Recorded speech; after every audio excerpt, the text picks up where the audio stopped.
check out this cool attachment from Festival.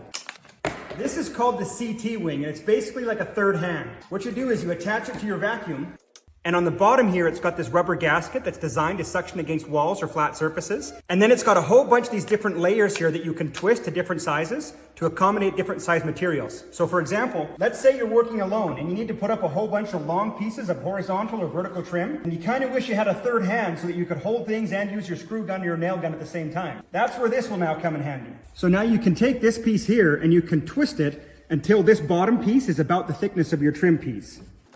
And if it's not quite enough, you can just add one more.